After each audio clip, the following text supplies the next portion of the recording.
Gambia, EU parliamentarians seek severe sanctions against Jammeh. Jollof News, members of the European Parliament, MEP, from the 5 major political parties have written a strongly worded letter to the High Representative of the European Union for Foreign Affairs and Security Policy, Federica Mogherini, calling on the European Union to immediately implement severe sanctions on former President Yahya Jammeh.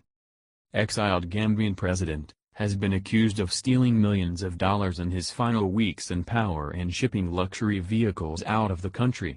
He left Gambia late Saturday for Equatorial Guinea, following a deal brokered by the presidents of Guinea-Conakry and Mauritania that guaranteed him safe passage in return for him to step down. "We are writing to you in your capacity as the High Representative of European Union for Foreign Affairs and Security Policy to convey our deep and serious concerns for the post-election situation in the Gambia. The EU must be prepared to implement severe individual sanctions targeted at Jammeh himself as soon as possible," the MEPs wrote. They also applauded the decision of many prominent institutions and individuals within Gambia for their condemnation of former President Jammeh's action to thwart the democratic will of the Gambian people. "It is a mark of how important Jammeh's defeat was to the Gambian people that these organizations and citizens have stepped forward to oppose him," letter stated. Jammeh left Banjul for exile.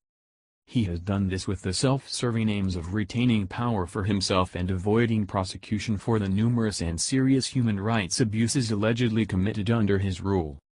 The MEPs noted that former President Jammeh's rule has been marked for its severe and brutal oppression of all opponents and dissenting voices, as outlined in the European Parliament resolution on Gambia. This has led to a toxic regime where freedom of speech has been fundamentally restricted.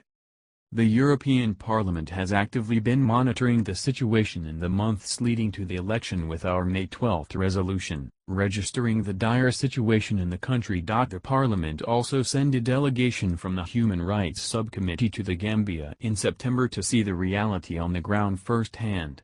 They added. Members of the European Parliament also hailed the Gambia's presidential election as a beacon of hope not only for the Gambia but for sub-Saharan Africa, and applauded the Gambia's Independent Electoral Commission, IEC, for conducting a free, fair and transparent election. Gambia, EU Parliament.